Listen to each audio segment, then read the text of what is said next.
આ વાર્તા એક એવી દીકરીની છે જે કેનેડા સાસરે જાય છે, ત્યાં એની સાથે કંઈક એવી ઘટના બને છે જે સાંભળીને તમે પણ રડી પડશો. તો ચાલો શરૂ કરીએ આજની વાર્તા. સુરતની એક સોસાયટીમાં એક નાનકડો પરિવાર રહેતો હતો. આ પરિવારનો જીવ એટલે એમની એકની એક દીકરી પૂજા. પૂજા એટલે જાણે આખા ઘરનું અજવાળું, ઘરની રોનક અને પિતાજીનો શ્વાસ. પૂજાના પિતાજીનો સ્વભાવ બહુ જ ભોળો, શાંત અને માયાળુ. તેઓ હૃદયના દર્દી હતા. ડોક્ટરે એમને કહી દીધું હતું કે હૃદય ખૂબ નબળું છે, એટલે કોઈ પણ જાતનો આઘાત કે દુઃખ એમના માટે જીવલેણ બની શકે છે. પણ પિતાજીને પોતાની બીમારીની કોઈ ચિંતા નહોતી. એમની દુનિયા તો એમની દીકરી પૂજાની આસપાસ જ ફરતી હતી. પિતાજી માટે પૂજા એક રાજકુમારી હતી. નાનપણથી લઈ અને મોટી થઈ ત્યાં સુધી પૂજાએ જે માંગ્યું તે પિતાજીએ હાજર કરી દીધું. તેમણે પોતાની દીકરીને ક્યારેય જમીન ઉપર પગ નહોતો મૂકવા દીધો. જોત જોતામાં સમય વીતી ગયો અને પૂજા મોટી થઈ ગઈ. લગ્ન લાયક દીકરી ઘરમાં હોય એટલે પિતાજીને ચિંતા તો થાય જ. પછી પૂજા માટે કેનેડાથી એક ખૂબ જ સારું માગવું આવ્યું. છોકરાનું નામ આરવ. આરવ દેખાવમાં જેટલો રૂપાળો હતો એટલો જ એનો સ્વભાવ પણ સારો હતો. એનો પરિવાર પણ ખૂબ જ સંસ્કારી, પ્રેમાળ અને ભણેલો ગણેલો. પિતાજીને થયું કે મારી દીકરી ત્યાં મહારાણીની જેમ સુખી રહેશે, એટલે એમણે પૂજાના લગ્ન આરવ સાથે નક્કી કર્યા. લગ્નનો દિવસ આવ્યો. પૂજા લાલ પાનેતરમાં જાણે સાચે જ કોઈ સ્વર્ગની અપ્સરા લાગતી હતી. આખું ઘર મહેમાનોથી ભરેલું હતું. ગીતો ગવાતા હતા, પણ પિતાજીનું હૃદય અંદરથી ભારે હતું.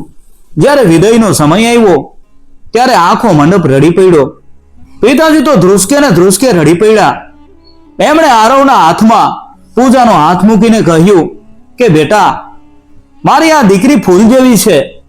મેં એને ક્યારેય તડકો નથી લાગવા દીધો, એને ક્યારેય કરમાવા ન દેતો. મારી તો દુનિયા જ આ છે. આરવે પણ પિતાજીના આંસુ લૂછતા હસીને જવાબ આપ્યો કે પિતાજી, તમે જરાય ચિંતા ન કરો. પૂજા મારી પત્ની નહીં પણ મારા ઘરનો શ્વાસ બનીને રહેશે. હું એની આંખમાં ક્યારેય આંસુ નહીં આવવા દઉં. પિતાજીને થોડી શાંતિ થઈ. પૂજા સાસરે કેનેડા ગઈ. કેનેડાની એ નવી દુનિયા પૂજા માટે કોઈ સ્વર્ગથી કમ નહોતી. મોટો બંગલો, બહાર ધીમે ધીમે પડતો સફેદ બરફ અને ઘરમાં સાસુ સસરાનો પ્રેમ. આરવના મમ્મી પપ્પાએ પૂજાને ઘરમાં પગ મૂકતા જ વહુ મટાડીને પોતાની દીકરી બનાવી દીધી. સવારે ઉઠે ત્યાં તો સાસુમાં ગરમા ગરમ ચા લઈને આવે. પૂજા શરમાઈને કહે, અરે મમ્મી, આ કામ તો મારે કરવાનું હોય, તમે કેમ તકલીફ લીધી?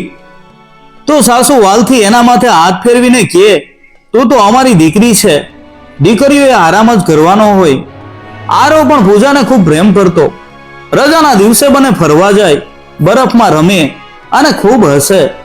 લગ્નના પહેલા 3 મહિના જાણે કોઈ સપનાની જેમ આંખના પલકારામાં વીતી ગયા. પૂજા રોજ સાંજે પિતાજીને સુરત વિડીયો કોલ કરે. પિતાજી પૂજાનો હસતો ચહેરો જોઈને પોતાની બધી બીમારી ભૂલી જાય. પૂજા ફોનમાં કહેતી કે પપ્પા, તમે મારા માટે સાચે જ ધરતી ઉપરનું સ્વર્ગ શોધ્યું છે. મને અહીં કોઈ દુઃખ નથી, બધા મને ખૂબ જ સાચવે છે. આ સાંભળીને પિતાજીની છાતી ગર્વથી ભૂલી જતી. પૂજાના જીવનમાં ખુશીઓનો વરસાદ થઈ રહ્યો હતો. કોઈને સપનામાં પણ ખ્યાલ નહોતો કે કિસ્મત એક એવી ભયાનક રમત રમવાની છે જે પૂજાની આ સુંદર દુનિયાને પળવારમાં વેરવિખેર કરી નાખશે. કેનેડામાં શિયાળાની એક કડકડતી સાંજ હતી. બહાર સફેદ બરફની ચાદર પથરાયેલી હતી અને ઠંડો પવન ફૂંકાઈ રહ્યો હતો. પૂજા રસોડામાં પોતાના પતિ આરવ અને સસરા માટે ગરમા ગરમ ભજીયા અને ચા બનાવી રહી હતી. આરવ અને એના પિતાજી કોઈ કામથી ગાડી લઈને બહાર ગયા હતા. પૂજાના મનમાં ખુશીના ગીતો ગુંજતા હતા. અચાનક ઘરમાં ફોનની રિંગ વાગી. પૂજાએ દોડીને ફોન ઉપાડ્યો. સામેથી પોલીસવાળાનો અવાજ આવ્યો, તમે આરવના પત્ની બોલો છો? જલ્દીથી હોસ્પિટલ પહોંચી જાઓ, તમારી ગાડીનો અકસ્માત થયો છે. આ શબ્દો સાંભળતા જ પૂજાના હાથમાંથી ફોન છૂટી ગયો. એના પગ નીચેથી જમીન ખસી ગઈ. ઘરમાં પૂજા અને એના સાસુ બંને હતા. સાસુને વાતની ખબર પડી તો એ ત્યાં જ ફસડાઈ પડ્યા અને રડવા લઈ ગયા. પૂજાએ માનમાં હિંમત ભેગી કરી અને સાસુને લઈને હોસ્પિટલ તરફ ભાગી. હોસ્પિટલ પહોંચ્યા ત્યારે ત્યાંનું દ્રશ્ય જોઈને પૂજાનું કાળજું કંપી ગયું. હોસ્પિટલની લાદી ઉપર લોહીના ડાઘા હતા. ડોક્ટરો અને નર્સો દોડાદોડ કરતા હતા. થોડી વાર પછી એક ડોક્ટર ઓપરેશન રૂમની બહાર આવ્યા. એમનો ચહેરો એકદમ ઉતરેલો હતો. એમણે આવીને પૂજાને જે કહ્યું એ સાંભળીને પૂજાના માથે આખું આપ તૂટી પડ્યું. ડોક્ટરે કહ્યું, અમને બહુ અફસોસ છે, બરફમાં ગાડી સ્લીપ થઈ ગઈ હતી. આરવના માથાના ભાગમાં ઊંડી ઈજા થઈ છે. એ કોમામાં જતો રહ્યો છે. એ ક્યારે ભાનમાં આવશે, કાલે કે વર્ષો પછી, એ કોઈ નથી જાણતું. અને તમારા સસરા, એમની કરોડરજ્જુ તૂટી ગઈ છે. એ હવે આખી જિંદગી ક્યારેય પોતાના પગ ઉપર ચાલી નહીં શકે. એ કાયમ માટે અપંગ થઈ ગયા છે. આ ભયાનક શબ્દો સાંભળતા જ સાસુમાએ એક મોટી ચીસ પાડી અને જમીન ઉપર બેભાન થઈને ઢળી પડ્યા. પૂજા તો એકદમ સૂન થઈ ગઈ. એની આંખો સામે ઘોર અંધારું છવાઈ ગયું. જે ઘર કાલ સુધી હસતું રમતું હતું એ આજે પળવારમાં સ્મશાન જેવું બની ગયું. આરવ અંદર એક કાચની પેટીમાં મશીનોના સહારે શ્વાસ લઈ રહ્યો હતો. મશીનનો ટીટ ટીટ અવાજ પૂજાના હૃદયમાં વાગી રહ્યો હતો. પૂજા કાચની બહાર ઊભી ઊભી ધ્રુસકે ને ધ્રુસકે રડી રહી હતી. હજુ તો પૂજા રડતી હતી ત્યાં જ એના ફોનમાં વિડીયો કોલની રિંગ વાગી. પૂજાએ ફોન સામે જોયું તો સ્ક્રીન ઉપર લખેલું હતું પપ્પા. સુરતથી એના પિતાજીનો વિડીયો કોલ હતો. પૂજાની છાતીના ધબકારા અચાનક વધી ગયા. એને તરત જ યાદ આવ્યું કે એના પિતાજી હૃદયરોગના દર્દી છે.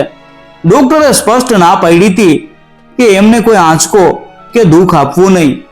પૂજા સારી રીતે જાણતી હતી કે જો પિતાજી અત્યારે પૂજાને રડતી જોશે કે આરવની હાલત વિશે જાણશે તો એમના હૃદયના ધબકારા ત્યાં જ બંધ થઈ જશે. એનો બાપ એનાથી કાયમ માટે છીનવાઈ જશે. પૂજાનું હૃદય અંદરથી ફાટી રહ્યું હતું, ગળું રૂંધાઈ રહ્યું હતું. પણ પોતાના બાપનો જીવ બચાવવા માટે આ દીકરીએ પોતાની છાતી ઉપર બહુ મોટો પથ્થર મૂક્યો. એ દોડીને હોસ્પિટલના બાથરૂમમાં ગઈ. ફટાફટ આંખના આંસુ લૂછ્યા. મોઢા ઉપર પાણી છાંટ્યું. વિખેરાયેલા વાળ સરખા કર્યા. એણે એક ઊંડો શ્વાસ લીધો અને પોતાના ચહેરા ઉપર એક ખોટું હાસ્ય ચોંટાડી દીધું. પૂજાએ વિડીયો કોલ ઉપાડ્યો. સામે પિતાજી હસતા હસતા બોલ્યા, મારી દીકરી શું કરે છે? આજે તારી બહુ યાદ આવતી હતી બેટા. પૂજાએ હસતા હસતા ખોટું બોલવાનું શરૂ કર્યું કે પપ્પા, હું તો બહુ જ મજામાં છું. હું અને આરવ તો અત્યારે બહાર ફરવા આવ્યા છીએ. મારી બેનપણીના ઘરે પાર્ટી છે. અહીં બહુ જ મજા આવે છે. હું તમને થોડી વાર પછી ફોન કરું. એટલું કહીને પૂજાએ તરત જ ફોન કાપી નાખ્યો અને બાથરૂમની જમીન ઉપર બેસીને એ મોટેથી પોક મૂકીને રડવા લાગી. બાપનો જીવ બચાવવા માટે પૂજાએ એવો નિર્ણય લઈ લીધો કે હવે તેણે દરરોજ અંદરથી મરવાનું હતું અને પિતાજીની સામે બહારથી હસવાનું હતું.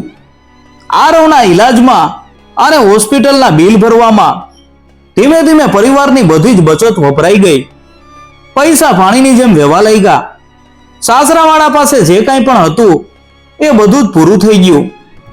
છેવટે મજબૂરીમાં આવીને એમને પોતાનો બંગલો પણ વેચી દેવો પડ્યો. જે પૂજા સુરતમાં રાજકુમારીની જેમ મોટી થઈ હતી અને કેનેડામાં મહારાણીની જેમ રહેતી હતી, એને આજે સમયની થપાટ વાગી હતી. આખા પરિવારને એક ભાડાના મકાનમાં રહેવા જવું પડ્યું. એક દિવસ પૂજાની સાસુથી પોતાની વહુનું આ દુઃખ જોવાયું નહીં. એમણે રડતા રડતા પૂજાના હાથ પકડી લીધા અને આંસુ સારતા કહ્યું કે બેટા પૂજા, મારી દીકરી, તારી તો હજુ આખી જિંદગી બાકી છે. તું ક્યાં સુધી આ અંધારામાં અમારા જેવા ઘરડા અને બીમાર લોકોની સેવા કરીશ? આરવ ક્યારે ભાનમાં આવશે એની તો ડોક્ટરને પણ ખબર નથી. તું આરવને છૂટાછેડા આપી દે અને ભારત પાછી જતી રહે. તારા પપ્પા તારા માટે કોઈ સારો છોકરો શોધી લેશે. તું તારું નવું ઘર વસાવી લે બેટા.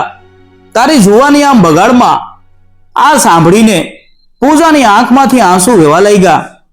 એણે પોતાની સાસુને ગળે લગાડીને કહ્યું કે માં, આવું બોલીને મને પારકી ના કરો. લગ્નમાં મેં આરવ સાથે અગ્નિની સાક્ષીએ 7 ફેરા ફર્યા છે. જે સુખમાં સાથ આપે એને દુનિયા પત્ની કહે છે, પણ જે દુઃખના પહાડ તૂટે ત્યારે પણ પડછાયો બનીને ઊભી રહે એને જ સાચી અર્ધાંગીની કહેવાય. આજે જો આરવની જગ્યાએ હું પથારીમાં હોત તો શું આરવ મને રસ્તા ઉપર છોડી દેત? ના માં, હું મારા છેલ્લા શ્વાસ સુધી તમારા બધાની સેવા કરીશ. હું તમને છોડીને ક્યાંય નહીં જાઉં. આજ મારા સંસ્કાર છે. સાસુ તો દીકરીની આ વાતો સાંભળીને એને વળગીને ખૂબ રડ્યા. હવે ઘર ચલાવવાની અને દવાઓના ખર્ચની બધી જ જવાબદારી પૂજાના નાજુક ખભા ઉપર આવી ગઈ. 12 -20 ડિગ્રી જેવી હાડ થીજાવી દે એવી ભયંકર ઠંડી પડતી હતી. ચારે બાજુ બરફના તોફાનો આવતા હતા, પણ પૂજા કદી હિંમત ન હારી. એ રોજના 18 કલાક મજૂરી કરવા લાગી. સવારે વહેલી ઉઠીને સસરાને નવડાવે અને પોતાના હાથે જમાડે. બપોરે હોસ્પિટલ જઈને આરવની બાજુમાં બેસીને એના માથે હાથ ફેરવે અને એની સંભાળ રાખે. અને રાત પડે એટલે એ જ કડકડતી ઠંડીમાં એક પેટ્રોલ પંપ ઉપર નોકરી કરવા એ જાય. રાતે ગાડીઓમાં પેટ્રોલ ભરતા ભરતા એના હાથ બરફ જેવા થીજી જતા, પણ એના ચહેરા ઉપર ક્યારેય કોઈ થાક કે ફરિયાદ નહોતી. આ બધી મજૂરી વચ્ચે પણ પૂજા પોતાનો નિયમ ક્યારેય ન ભૂલતી.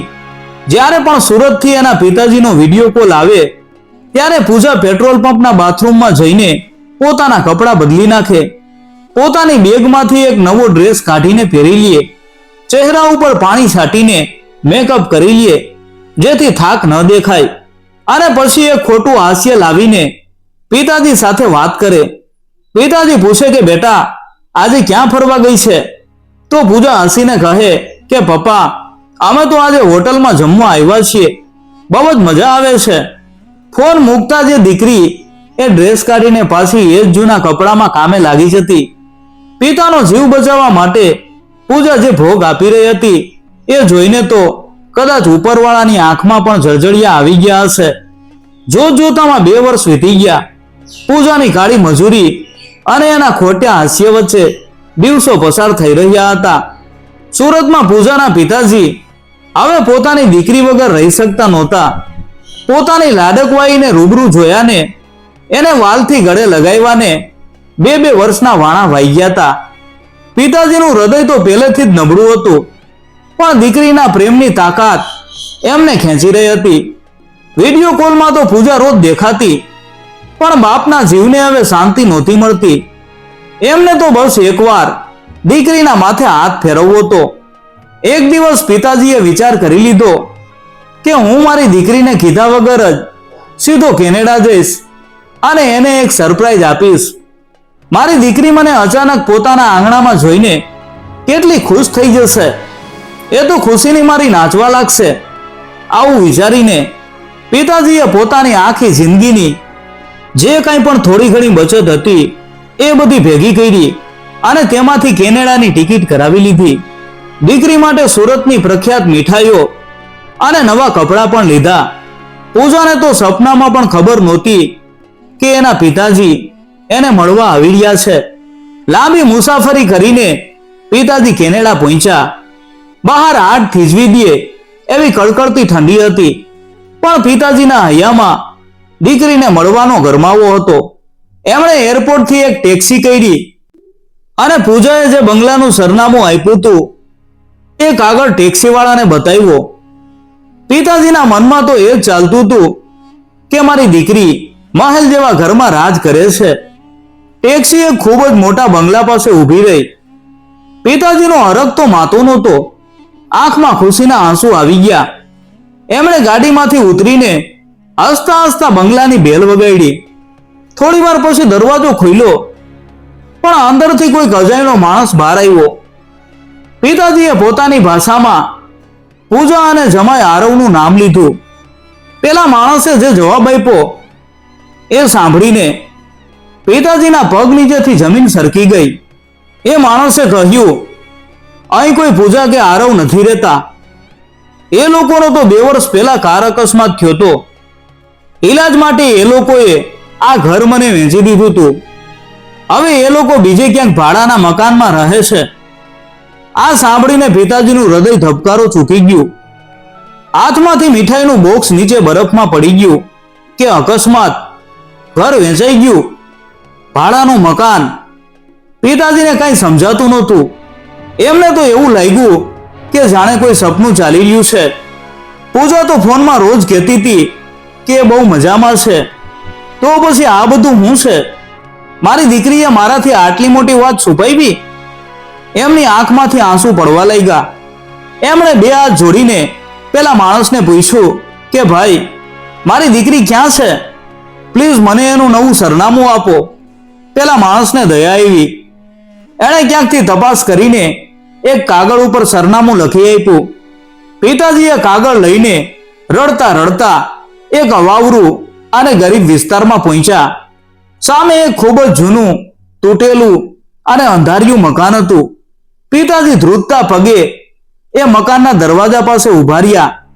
એમને વિશ્વાસ જ નહોતો આવતો કે એમની ફૂલ જેવી દીકરી, એમની લાડકવાઈ રાજકુમારી આવા ગંદા અને અંધારા ઘરમાં રહેતી હશે. એમના હાથ દરવાજો ખખડાવવા માટે ઉભરતા નહોતા. હૃદય એટલું જોર જોરથી ધબકી રહ્યું હતું કે જાણે હમણાં જ છાતી ફાટી જશે. બાપે ધીમેથી દરવાજાનો હાથો પકડ્યો. અંદરથી કોઈનો ધીમો ધીમો રડવાનો અવાજ આવી રહ્યો હતો. પિતાજીએ ધીમેથી દરવાજો ખોલ્યો અને અંદર જે દ્રશ્ય જોયું એ જોઈને એમના શ્વાસ ત્યાં ને ત્યાં થંભી ગયા. ઓરડામાં એકદમ અંધારું હતું. માત્ર એક ખૂણામાં નાનકડો લેમ્પ ચાલુ હતો. રૂમમાં દવાની વાસ આવતી હતી. પિતાજીની આંખો ફાટી ગઈ. સામે એક ખૂણામાં ખાટલા ઉપર એમનો જમાઈ આરવ એક જીવતા મરદાની જેમ સૂતો હતો.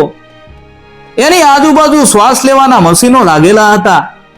બીજી બાજુ એમના વેવાઈ એક જૂની વ્હીલચેરમાં અપંગ હાલતમાં બેઠા હતા અને બરાબર વચ્ચે એમની જીવથી વાલી પૂજા, જે દીકરીને પિતાજીએ સુરતમાં ક્યારેય પાણીનો ગ્લાસ પણ જાતે નહોતો લેવા દીધો, જેને હંમેશા રાજકુમારીની જેમ સાચવી હતી. એ દીકરી આજે જમીન ઉપર એક જૂની સાદડી ઉપર બેઠી હતી. એના ચહેરા ઉપરની ચમક ગાયબ થઈ ગઈ હતી. આંખો નીચે કાળા કુંડાળા પડી ગયા હતા અને એના હાથમાં કાળી મજૂરી કરવાથી મોટા છાલા પડી ગયા હતા. પૂજા પોતાની સાસુના પગ દબાવી રહી હતી. આ દ્રશ્ય જોઈને બાપના હાથમાંથી સામાન નીચે પડી ગયો. અવાજ સાંભળીને પૂજાએ દરવાજા તરફ ઊંચું જોયું. ત્યાં પોતાના પિતાજીને ઉભેલા જોઈને પૂજાના મોંમાંથી એક ચીસ નીકળી ગઈ કે પપ્પા. પૂજા દોડીને પોતાના પિતાજીને વળગી પડી. પિતાજી તો ત્યાં જ જમીન ઉપર ફસડાઈ પડ્યા અને પોક મૂકીને ધ્રુસકે ને ધ્રુસકે રડવા લાગ્યા. અરે રે મારી દીકરી, આ તે કેવી દશા કરી છે તારી? બેટા, તે મારાથી આટલી મોટી વાત છુપાવી? હું તો એમ જ માનતો હતો કે મારી દીકરી રાણીની જેમ રહે છે. મારી તો દુનિયા જ લૂંટાઈ ગઈ બેટા. પિતાજીની આંખમાંથી શ્રાવણ ભાદરવો વહી રહ્યો હતો. પૂજા પણ બાપને ભેટીને ખૂબ રેડી. છેલ્લા 2 વર્ષનું એનું બધું જ દુઃખ અને એકલતા આજે આંસુ બનીને બાપની છાતી ઉપર વહી રહ્યા હતા. થોડી વાર પછી પિતાજીએ પૂજાનો હાથ પકડ્યો અને બોલ્યા, ચાલ બેટા મારી સાથે. મારે મારી ફૂલ જેવી દીકરીને આ નર્કમાં 1 મિનિટ પણ નથી રાખવી. તે બહુ સેવા કરી લીધી, પણ હું તારો બાપ છું. હું તને અહીં રોજ મરવા માટે નહીં છોડું. ઉપાડ તારો સામાન. આપણે અત્યારે સુરત પાછા જઈએ છીએ. પિતાજીની આ વાત સાંભળીને વ્હીલચેરમાં બેઠેલા સસરા અને ખાટલામાં પડેલા સાસુના જીવ અધર થઈ ગયા. એમને થયું કે આજે એમનો એકનો એક સહારો પણ જતો રહેશે. હવે એમનું શું થશે? પણ પૂજાએ ધીમેથી પોતાના પિતાનો હાથ છોડાવ્યો. એણે પોતાના પપ્પાના આંસુ લૂછ્યા અને રડતા રડતા ખૂબ જ ગર્વથી એક એવી વાત કીધી જે સાંભળીને પિતાજી અવાક રહી ગયા. પૂજાએ કહ્યું કે પપ્પા, તમે તો મને નાનપણથી શીખવાડ્યું હતું કે કન્યાદાન એટલે માત્ર દીકરીનું દાન નહીં, પણ એક એવા નવા પરિવારની જવાબદારીનું દાન. જ્યારે હું સાસરે આવતી હતી ત્યારે તમે જ કહેલું કે હવે આ જ તારું ઘર છે. પૂજાએ ખાટલામાં પડેલા પોતાના પતિ આરવ સામે આંગળી ચીંધીને કહ્યું કે પપ્પા, તમારા દિલ ઉપર હાથ રાખીને કહો, જો આજે આરવની જગ્યાએ હું આ પથારીમાં હોત, જો મારો આવો અકસ્માત થયો હોત, તો શું આરવ મને આમ રસ્તા ઉપર રઝળતી છોડી દેત? ના પપ્પા, એ પોતાનો જીવ આપીને પણ મારો ઈલાજ કરાવત. તો પછી આજે જ્યારે એમના ઉપર દુઃખનો પહાડ તૂટ્યો છે, ત્યારે હું મારી ફરજમાંથી કેમ ભાગી જાઉં? સુખમાં તો આખી દુનિયા સાથ આપે પપ્પા, પણ દુઃખમાં સાથ છોડી દે એ સુરતની દીકરી નહીં. આ મારો પરિવાર છે, આજ મારા ભગવાન છે. હું આમને આમ મરવા માટે ન છોડી શકું. પૂજાના મોઢેથી આ શબ્દો સાંભળીને પિતાજીની બોલતી બંધ થઈ ગઈ. એમને પોતાની દીકરી ઉપર ગર્વ થવા લાગ્યો.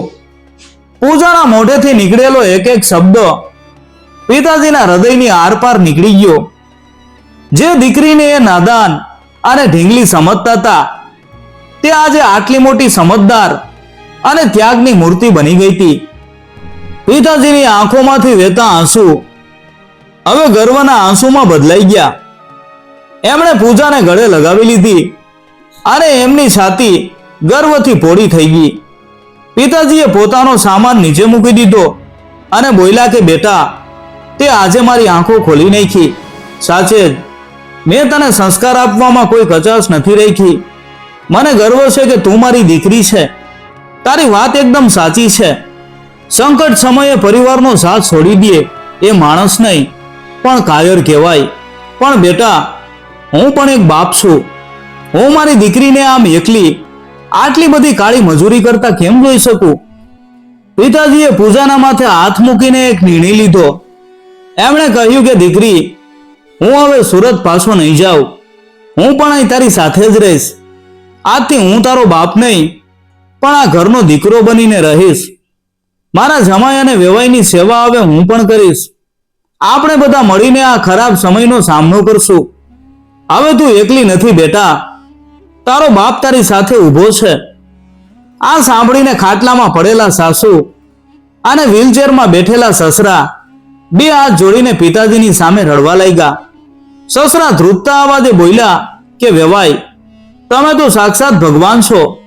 તમારી દીકરીએ તો અમને નવું જીવન આપ્યું જ છે, પણ તમે પણ આ ઉંમરે અમારા માટે આટલો મોટો ત્યાગ કરો છો. આવા વેવાઈ ભગવાન સૌને આપે.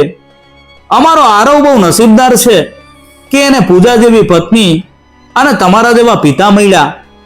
બીજા દિવસથી પિતાજીએ ઘરની અડધી જવાબદારી પોતાના માથે લઈ લીધી. સવારે વહેલા ઉઠીને પિતાજી સસરાને નવડાવે, સાસુને સમયસર દવા આપે અને ઘરનું બધું પરચુરણ કામ કરી લે. હવે પૂજાને થોડો આરામ મળવા લાગ્યો. 2 શિફ્ટમાં કામ કરવાના બદલે એને થોડો શ્વાસ લેવાનો સમય મળ્યો. પિતાજી બપોરે હોસ્પિટલ જાય અને આરવની બાજુમાં બેસીને હનુમાન ચાલીસાનો પાઠ કરે. ભગવાનને આંસુ વહાવીને પ્રાર્થના કરે કે હે ઈશ્વર, મારા જમાઈને જલ્દી સાજો કરી દે. થોડા દિવસો આમ જ શાંતિથી વીતી ગયા. ઘરમાં થોડી આશાનું કિરણ દેખાયું.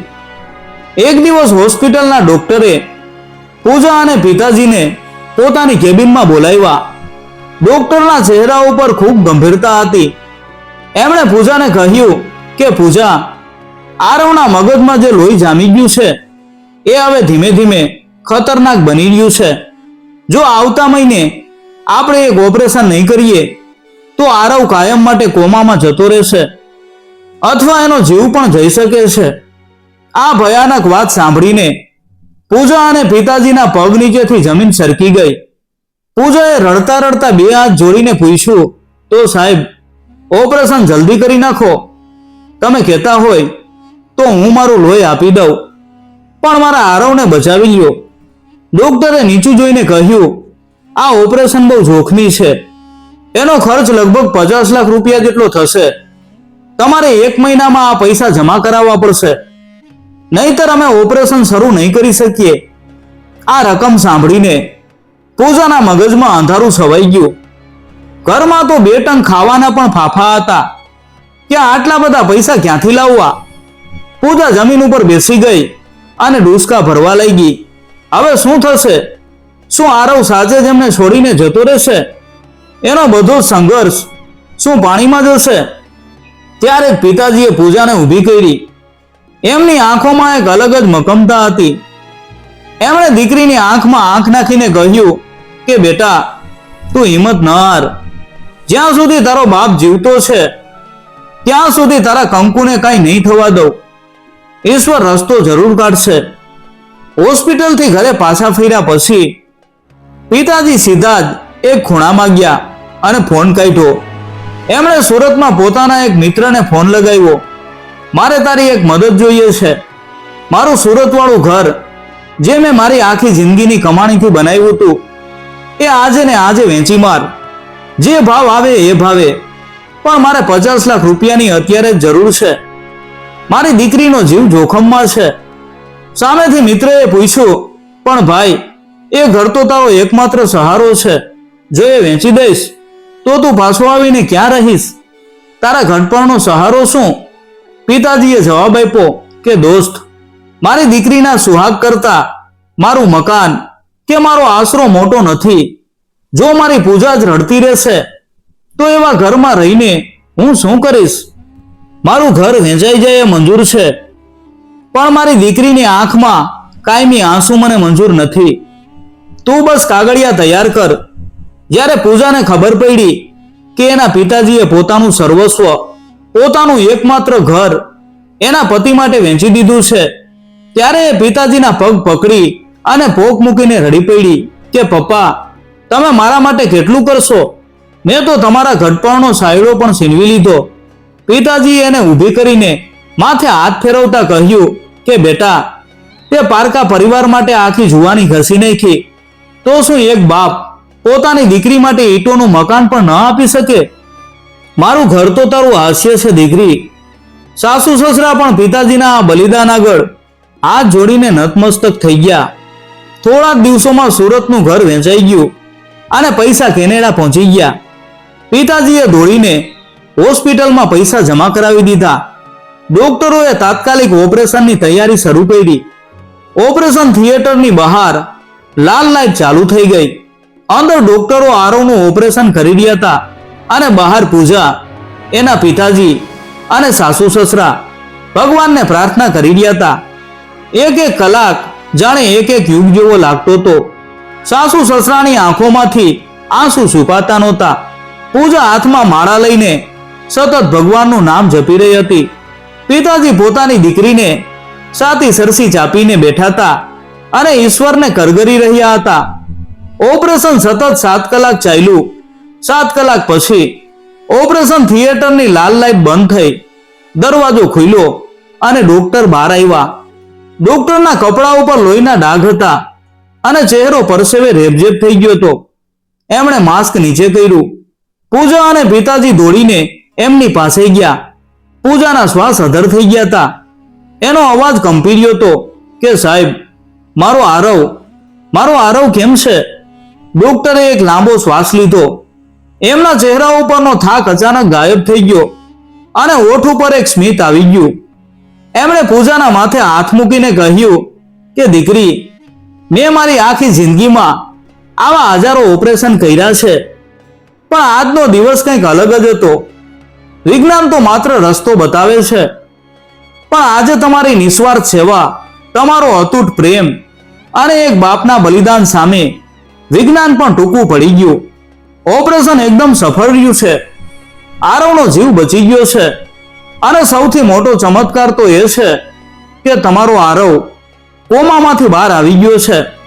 આ શબ્દો કાને પડતા જ પૂજાના હાથમાંથી ભગવાનની માળા છૂટી ગઈ. એ જમીન ઉપર બેસીને ધ્રુસકે ને ધ્રુસકે રડી પડી. પણ આ વખતે એ આંસુ દુઃખના નહોતા, પણ હરખના હતા. એની 2 વર્ષની કાળી મજૂરી આજે સફળ થઈ ગઈ હતી. પિતાજીએ હાથ જોડીને આસમાન તરફ જોયું અને રડતા રડતા ઈશ્વરનો આભાર માન્યો. વ્હીલચેરમાં બેઠેલા સસરા અને બીમાર સાસુ તો એકબીજાને ભેટીને ચોધાર આંસુએ રડવા લાગ્યા. એમનો ખોવાયેલો દીકરો આજે પાછો આવી ગયો હતો. થોડી વાર પછી નર્સે આવીને કહ્યું કે આરવને હવે પૂરેપૂરું ભાન આવી ગયું છે. તમે લોકો એને મળી શકો છો. પૂજા ધ્રુજતા પગે ઓપરેશન રૂમમાં ગઈ. સામે પથારીમાં આરવ સૂતો હતો. એની આંખો ધીમે ધીમે ખુલી રહી હતી. પોતાની સામે ઉભેલી પૂજાને જોતા જ એના હોઠ સેજ મલકા. પૂજા દોડીને આરવની છાતી ઉપર માથું રાખીને ખૂબ રેડી. જાણે એના મનનો બધો જ ભાર અને બધો જ થાક આજે હળવો થઈ ગયો હતો.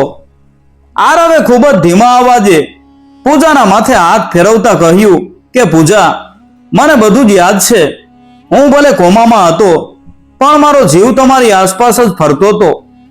તારી દિવસ રાતની કાળી મજૂરી, -20 ડિગ્રીમાં પેટ્રોલ પંપ ઉપરની તારી નોકરી, મારા મા બાપની તે કરેલી સેવા અને પિતાજીએ આપેલું બલિદાન, પૂજા, તે આજે મને નવું જીવન આપ્યું છે. તારા જેવી અર્ધાંગીની મળવી એ તો સાક્ષાત ભગવાન મળવા બરાબર છે. એટલામાં પિતાજી રૂમમાં આવ્યા. આરવે પિતાજીનો હાથ પકડી લીધો અને રડતા રડતા બોલ્યો કે પિતાજી, લોકો કહે છે કે ભગવાન મંદિરમાં હોય છે, પણ મેં તો આજે મારા ભગવાનને મારી સામે ઉભેલા જોયા છે. મારી જિંદગી બચાવવા તમે તમારું એકમાત્ર ઘર વેચી દીધું. તમારો આ ઉપકાર હું સાતભવ સુધી નહીં ચૂકવી શકું. પિતાજીએ હસીને આરવના માથા ઉપર હાથ મૂકીને કહ્યું કે દીકરા, ઘર તો માટી અને ઈંટોનું બનેલું હોય છે. એ તો કાલે બીજું નવું બની જશે, પણ મારી દીકરીનું ઘર તો તું છે બેટા. તું સલામત છે તો અમારો આખો સંસાર સલામત છે. તે મારી દીકરીને ક્યારેય રડવા નહોતી દીધી, તો હું તને કેવી રીતે છોડી દઉં? પૂજાની શ્રદ્ધા, કઠોર પરિશ્રમ અને એક બાપના અનોખા બલિદાન સામે ખુદ ઈશ્વર પણ હારી ગયા. સાસુ સસરાએ પૂજાને સાક્ષાત ઘરની લક્ષ્મી માનીને પૂજવાનું શરૂ કર્યું. ધીમે ધીમે સમય બદલાયો. આરવ એકદમ સાજો થઈ ગયો. એણે ફરીથી નવી નોકરી શરૂ કરી. પૂજા અને આરવની મહેનતથી થોડા જ વર્ષોમાં એમણે એક સુંદર બંગલો બનાવ્યો. પણ આ વખતે એ બંગલાના મુખ્ય દરવાજા ઉપર આરવ કે પૂજાનું નામ નહોતું લખેલું, પણ મોટા અક્ષરે લખેલું હતું પિતાજીની કૃપા. કન્યાદાન એટલે માત્ર દીકરીને વિદાય કરવી એવું નથી, પણ નવા પરિવારને પોતાનો માનવો એ જ સાચો ધર્મ છે. પૂજા અને એના પિતાજીએ દુનિયાને બતાવી દીધું કે સુખમાં તો સોબતી ઘણા મળે, પણ દુઃખમાં પડછાયો બનીને સાથે ચાલે એ જ સાચો પરિવાર છે. મિત્રો, જો આ વાર્તા તમને ગમી હોય તો વિડીયોને લાઈક કરજો અને કોમેન્ટમાં હર હર મહાદેવ લખવાનું ભૂલતા નહીં.